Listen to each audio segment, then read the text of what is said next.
viewers, welcome to the video library series of Word of Lord Ministries of the Universe, City of Love and Forgiveness. Happy viewing. It's a platform where we discuss a lot of issues concerning Christianity. Last time we discussed about a message titled Christianity Has Just Begun. If you have not watched it, you can read with us in our YouTube account, Head7 Television, or some of our social media platforms. Facebook fan page, Word of Lord Ministries 777, Instagram, Word of Lord Ministries 777, and our WhatsApp page, Word of Lord Ministries, or our Twitter, Word of Lord. Today, actually, we're going to discuss on a topic titled Be Thou Holy. But before we start, I will first of all introduce the servant by his name, D.U. Ifenacho. This is the person Christ has chosen to establish his government here on earth. You are welcome, the servant. Bless you. We are back again to throw more light concerning issues about Christianity. And I'll begin by asking you on the topic you discussed, Be Thou Holy. The message titled, Be Thou Holy. I'll ask you, what do you understand by the word holy? The meaning of holiness. Holiness is a spotless purity. Something, when you say that something is holy, you are saying that this is reserved for only one purpose, only one assignment.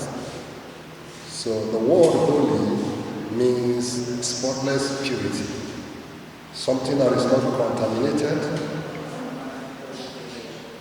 something that is sent or meant for only one purpose. Before I say this is the sanctuary, that this is a holy sanctuary, I'm at the same time telling you that this place is reserved for one purpose. Now it is now left for you who help me see that this is a holy place to ask me, what is it dedicated for?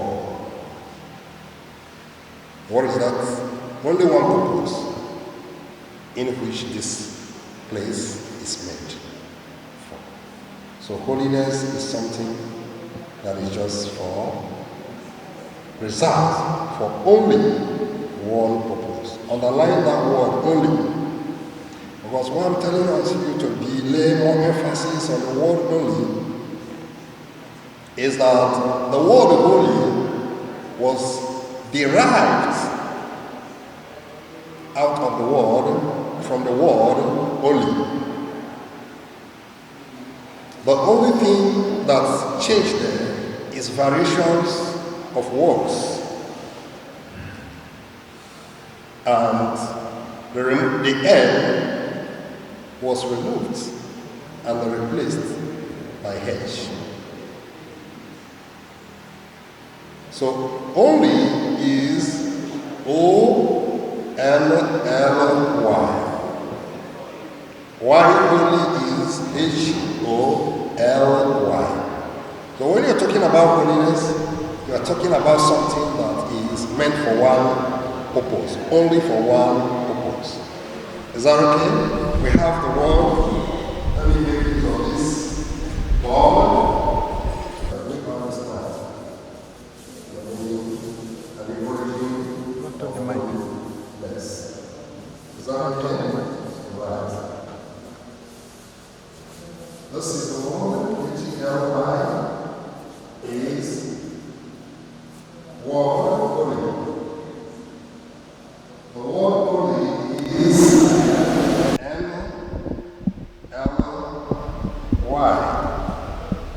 we there? So if we bring this edge, this end here,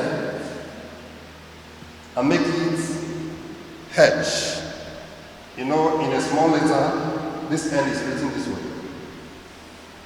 In a capital letter, in a capital letter, the H is written in small letter, H is written this way. So the only thing that changed in these two things is this one on top of this only. So if you bring this H back here, then you have the word holy. So this is why I'm telling you that holiness is absolute purity, spotless purity, something that there is no dross or contamination in it. So when you say that God is a holy God, you mean to say that God has only one thing to do. Thank you very much, Sister. It's quite explanatory. But I will also go about asking you, what makes a Christian or somebody a holy Christian? Okay, we still boil down to the definition. Now you have understood how holiness came about, okay, and what it means to be holy. What makes a person a holy Christian is when this person is concentrating only on one, which is God, and acting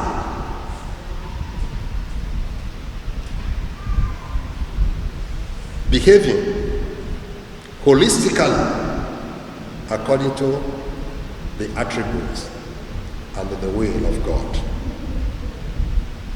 without mixing human will with the will of God, without mixing human desire with the will of God.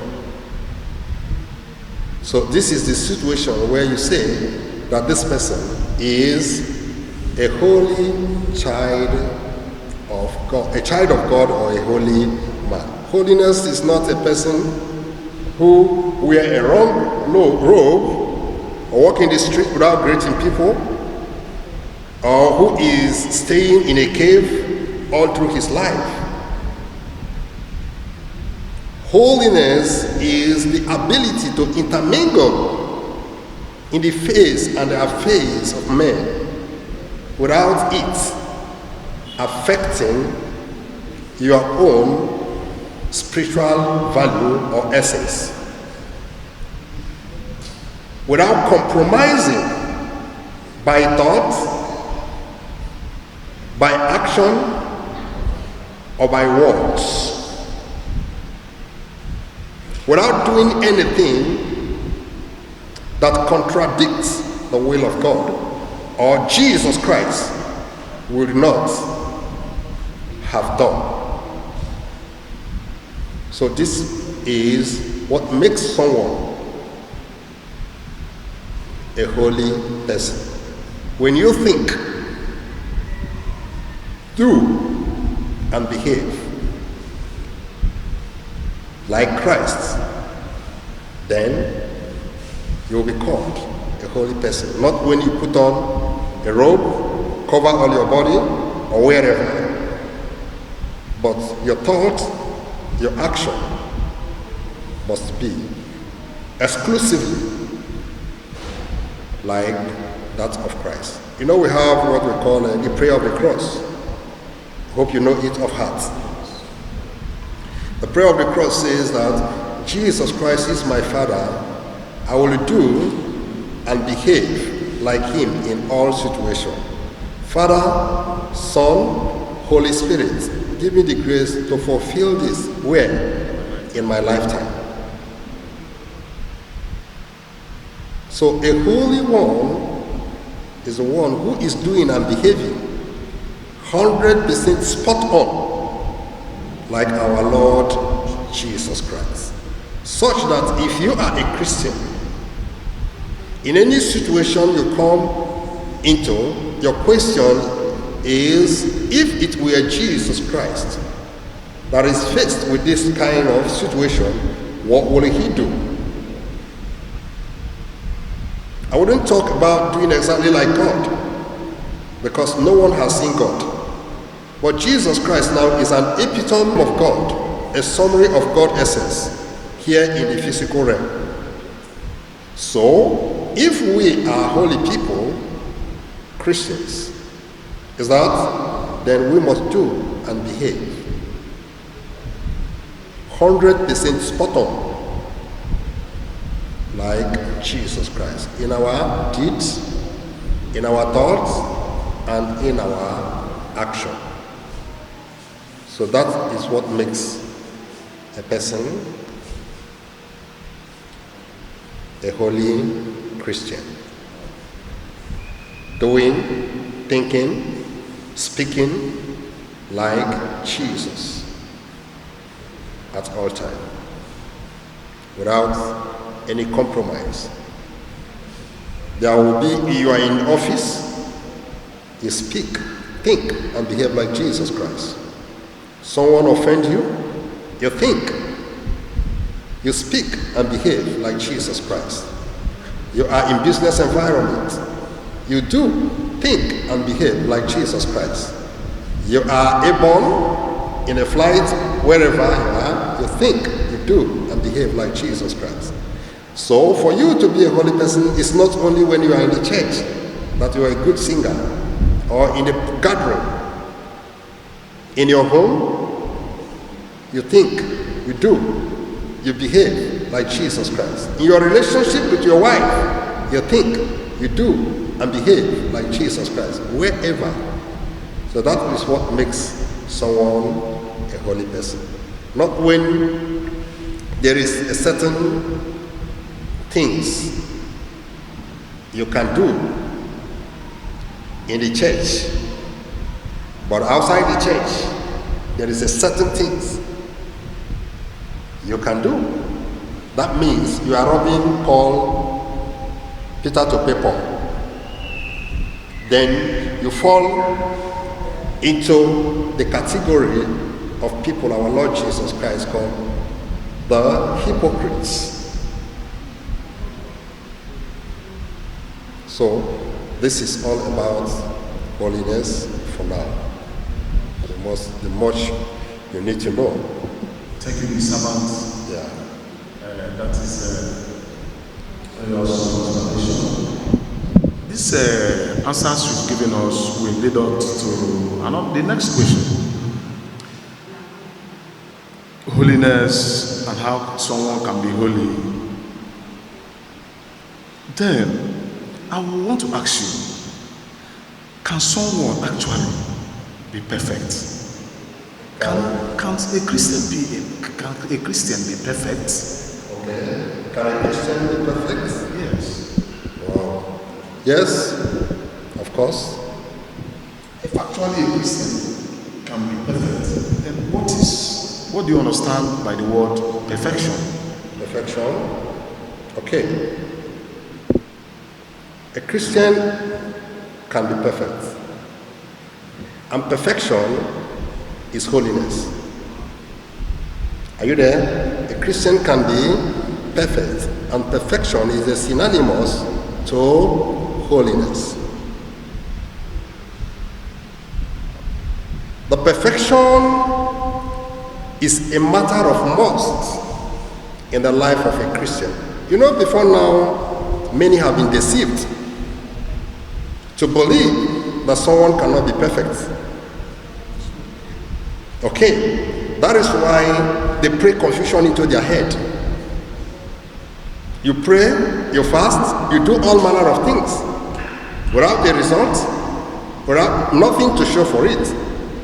The reason why such a thing is happening is because you don't know that as a child of God, perfection is a must. Holiness is a must. You can't do without holiness. In fact, you can't ask anything and receive from God if you are not a holy person. When your prayer is answered, I always used to teach this way. When you have prayer, you pray for something and it is answered, and you are not a holy person, ask who really answered that question. Is it God or Satan?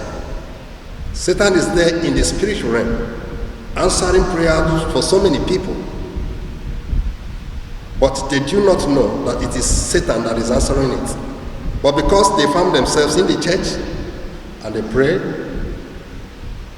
Satan can set a trap to them, give them the answer.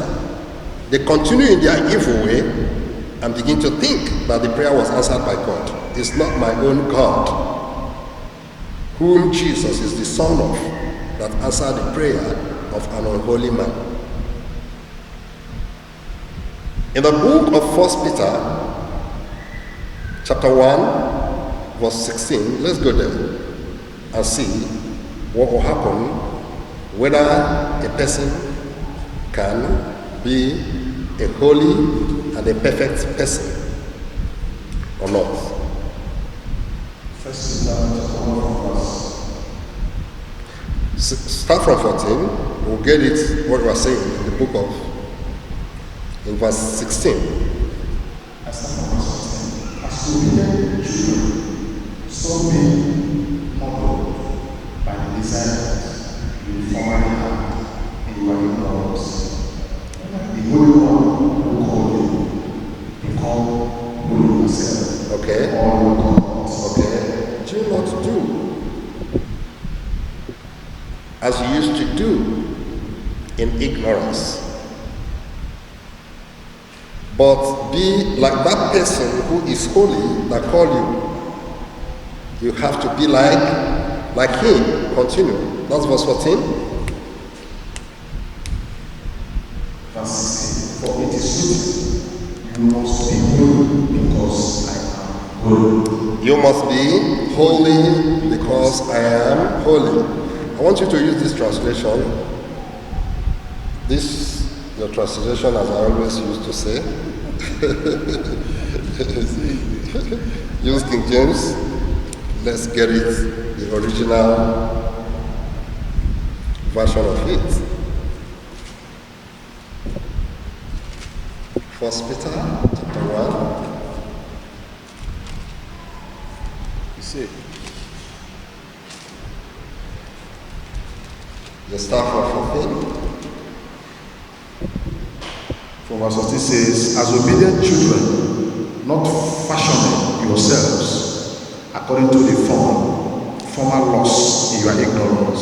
Don't fashion yourself in your former lust of ignorance, okay?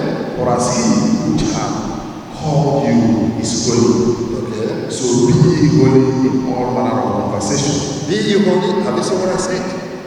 Be you holy in all manner of conversation. So if you are praying to God, you pray as a holy person. If you are talking to people, you talk as a holy people. If you're thinking, conversation can take place in your heart. You have to converse and think like a holy person. Continue.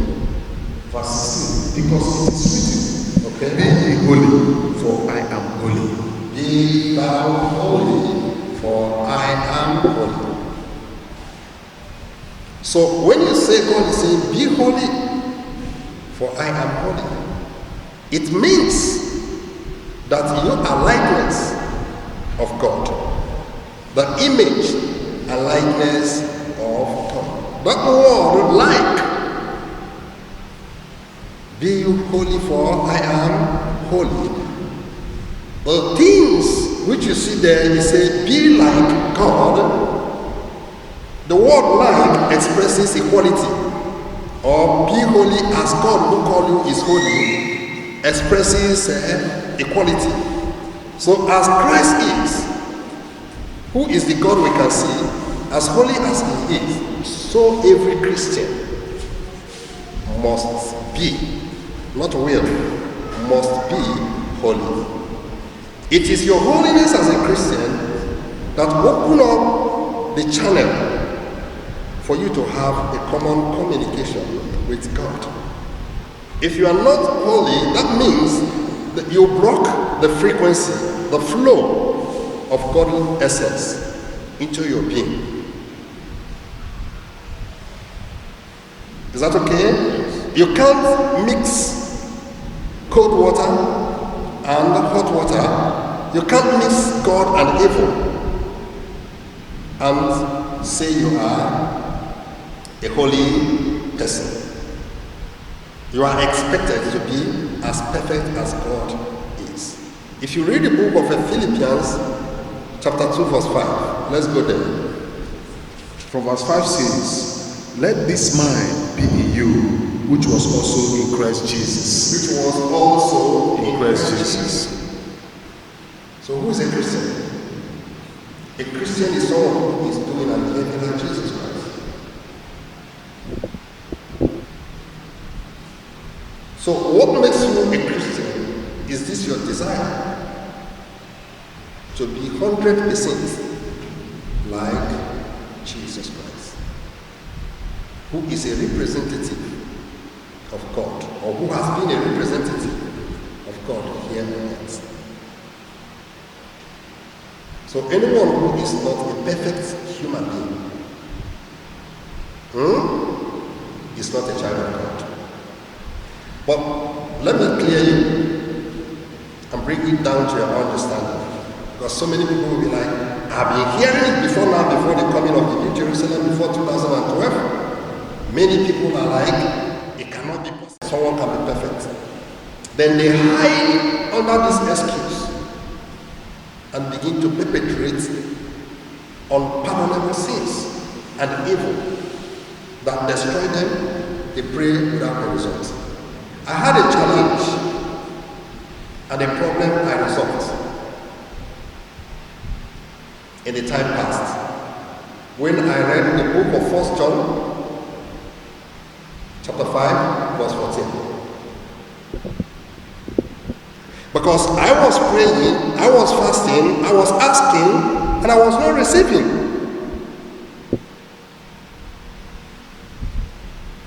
Is that okay? I spotted into this 1 John chapter 4. Don't worry, I'll tell you what he said. Chapter 5, verse 14. He said that the assurance and the confidence we have in God is that if we ask anything according to the will of God, we must receive it. Is this not a challenge? According to the will of God. Is this not a challenge? It's a whole lot of challenge. Then I began to resolve, so the will of God, the knowledge and understanding of the will of God precedes asking,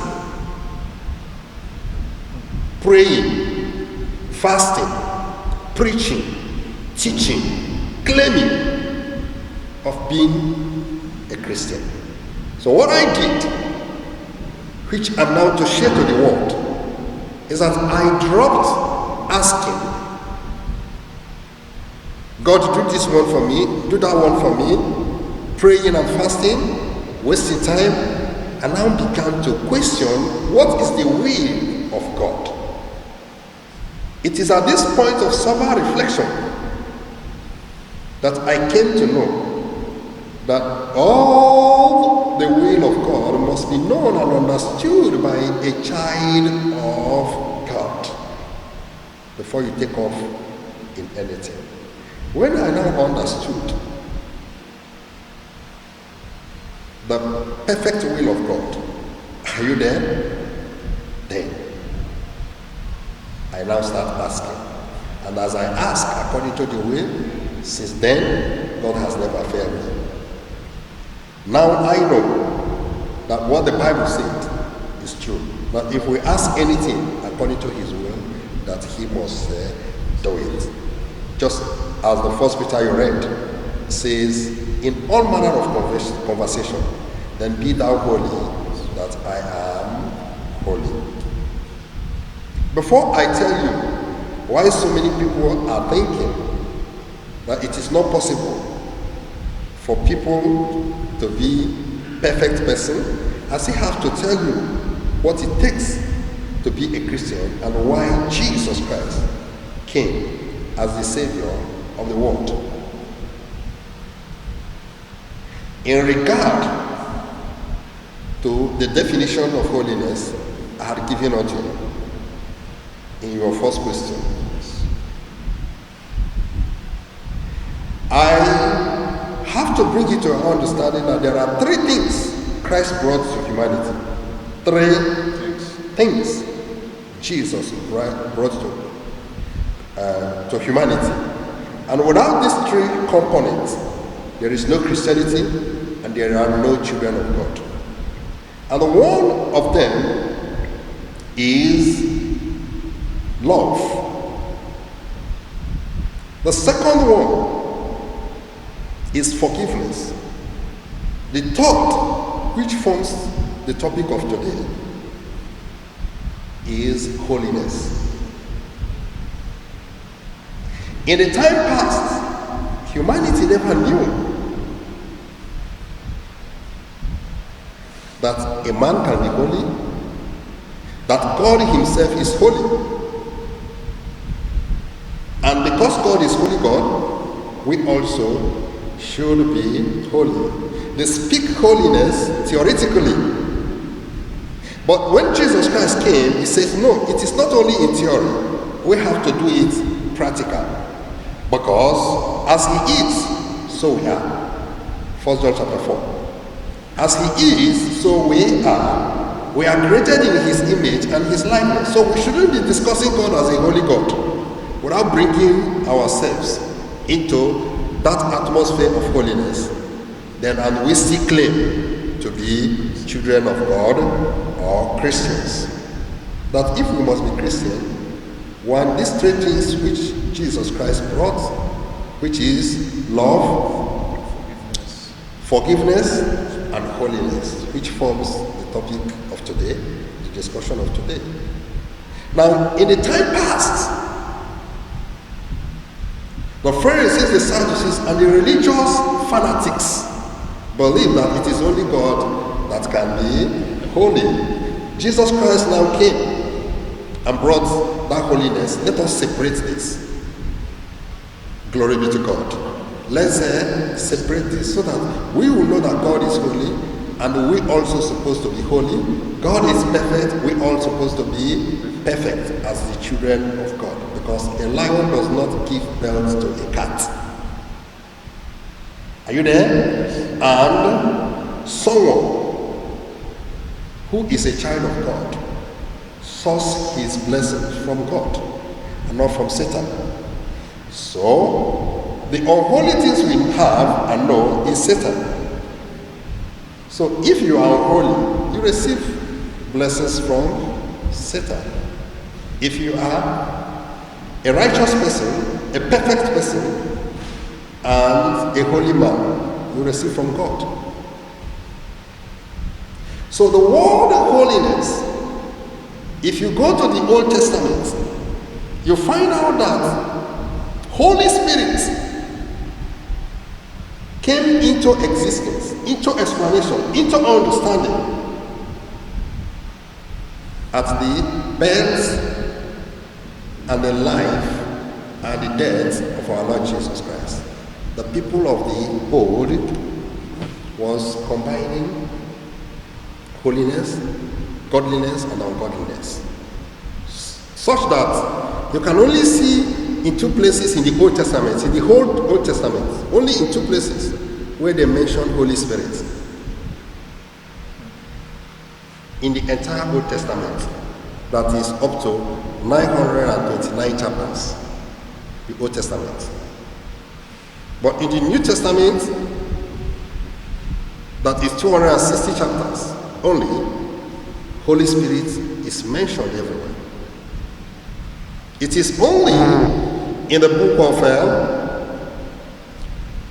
Psalm 51, verse 11, when David was, after sleeping with Bathsheba, he was pleading that God should not take away the Holy Spirit. That's when he brought in the word, the Holy Spirit, in the Old Testament. So in the time past, someone can kill someone and tell you the wrath of God killed this person. The person can do anything and say that God has done it. When you are expressing your own negative emotion and human emotion, you push it and attribute it to God. But in this era, we don't want to take anything for granted, because Satan does not take sin for granted. But the so-called Christians, religious Christians, continue abusing the essence of Christianity and all that. Another place where you find Holy Spirit is in the book of Isaiah chapter 63, verse 10 to 11. Apart from that, no other place Holy Spirit is mentioned. So when Jesus Christ came, he said, no, God is a holy God. God does not kill. God does not lie. God does not sin. He's a perfect God. So, you people have from today know that God is a holy God, and you must also be a holy person before you could ask and receive from God. Are we there? So, these things are the things that have eluded Christians. So coming down to, can someone be perfect? Can a Christian be perfect? Now you find out that we came to explain to humanity that without perfection, you cannot see God. And what is confusing people is that they don't know that there are two types of perfection. Two types of perfection. The two types of perfection we have is a spiritual perfection and the physical perfection. Everyone on earth that nameth the name of God, according to the book of 2 Timothy chapter 2 verse 19, that nameth the name of God must be perfect and holy, lacking nothing, according to the book of James chapter 1 from verse 1 to 5. Perfect, lacking nothing in the spiritual aspect of perfection and holiness. So when you know that there is spiritual perfection and physical perfection, so a child of God must spiritually be perfect. Then when you are perfect in the spirit, you come in the physical. You are not expected to be perfect in the physical. And ask me why and how. Will you? I don't know. You don't know? Okay. How? In the physical, people are not expected to be perfect beings. Why you are not expected in the perfect to be perfect in the physical is because we are in the physical world that is controlled with time and space. So to be perfect in the physical is impossible, being you a human being. But in the spiritual realm, you must be perfect before you can access God. But in the physical, what I mean by physical imperfection is that now you might be a mechanic. You can't be a mechanic and be a carpenter at the same time. You can't be a carpenter and be a doctor at the same time. You can't be a doctor and be a driver at the same time. Because in the physical world, you are limited to a particular thing. But in the spiritual realm, where we are one, holiness and perfection is required. Like now as I'm talking to you, I speak my dialect fluently and perfectly. But if you ask me now to speak another man's language, I can tell you I'm not perfect in that. But that does not mean that spiritually I am not perfect. And that does not mean that I'm a sinner for not knowing your language. You get the point? So when this understanding is established in a man, people will stop hiding under sin and begin to claim that no man can be perfect. If you are not a perfect person, you cannot be a Christian. And perfection is expected as a matter of must in the life of anyone who have decided to be a child of God. For he said, "Be thou holy, for I am holy." So in the physical, we are limited to what we can do. Then, you are now a shoemaker. Is that okay? And I'm a doctor. Have you seen it? In the way of doctor, being a doctor or practicing as a doctor, you ask me anything about medicine, I say I'm not perfect in that. Go and meet a doctor. Then I am a shoemaker. Me being a shoemaker, you come to me. If I tell you that I'm not a perfect shoemaker, then something is wrong with me. Something is wrong with me. That shoemaking I have chosen as my own area of concentration, it is a must that before you begin even to work for people or declare that I am a shoemaker, are you there? You must be perfect in that your shoe making. Don't, if I give you a shoe and you didn't make it right and you get it wrong, I'm asking you, you tell me that no one can be perfect, I'll slap you. Are you there? I will do what? Slap you, because you are claiming to be what you are or who you are not. If you remember in the book of Deuteronomy, it said, "Don't play with the name of thy Lord thy God." In the book of Exodus, what is the name of God? When God met Moses in the burning bush, the name of God is I am that I am. So many Christians claim to be what they are not. When you say I am a shoemaker, you are using the name of the Lord. I am a doctor, you are picking the quality and the name of God by saying that word, I am. So if we come now to meet you as a shoemaker, don't tell me that you are not perfect in that area, because you are picking the word of God, the name of God, and attached to it, saying I am. The word I am is only God that owns it.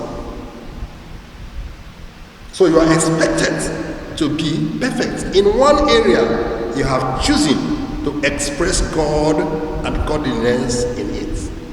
But when you are using your shoemaking to steal, to cheat people, to defraud people, are you there? Then you tell me no one can be perfect. Man must work. Is that? Then on top of that, you claim that you are a Christian. So this is what we have to separate the wheat from the chaff. And a person who is a Christian, understanding this, it will help you to live a holy and a perfect life. You don't take sin for granted. If you are a builder, you say, I am a builder. That means God has come into it. We have to become a perfect builder. If you say, I am a Christian, the word I am comes into it. Are you there? If we don't see that godliness in you, you are a liar and a deceit. Because I am is the name of God. You see where God comes into it. So when you say you are a Christian, you are expected to behave 100% like Christ. Then in the physical, choose one thing in your life and become perfect in it. I want us to have wisdom, learn wisdom from the people of the old, especially from our Lord Jesus Christ. And there is a verse I want you to read for me. But before then, let me discuss the issue of Saul, David, and Goliath. Do you know that when David wanted to confront Goliath, Saul called him as a king and clothed him with armor, to go and fight Goliath? What did David told him? He said, "Sir, I am imperfect with this armor. There is something I am perfect with. A string and stones. This is what I am perfect in. If you give me this one, Goliath will defeat me." Is that? Yes. So that is how it is expected of every Christian. In this physical realm, what are you known for? What is the I am in your life in this physical realm? In which area of your life are you perfect? Or are you just a praying machine, a complaining machine, a confused machine? You are existing here, saying we are living by the grace of God. On top of sin, on top of imperfection. So David told Saul, please keep that. This is the ones, he picked pebbles, stones, put it on a string, and was able to use it to defeat Goliath. Do you know why he was successful? Because there was no pretense in his action. So I am that was behind that bring perfection and bring success. That's why if you listen to so many of our messages, you see where I am telling you, how can a Christian be a poor person? You can only be a poor because there is no I am in you. He said, greater is he that is in you than he that is in the world. So if you are a carrier of I am, there is no handwork you pick to do or you are doing that you will not be on top. But one person has 1 million complimentary card. Are you a bricklayer? Yes. Can you supply fluorescence? Yes. Do you know anything about mechanic? Yes, I can supply it. What of this microphone? Yes, I can supply. What of camera? Yes, I can supply it. And on top of it, you will steal, you will cheat, you will lie, you will get all those things. But you still remain poor because you are not a holy person. That means I am is not in you.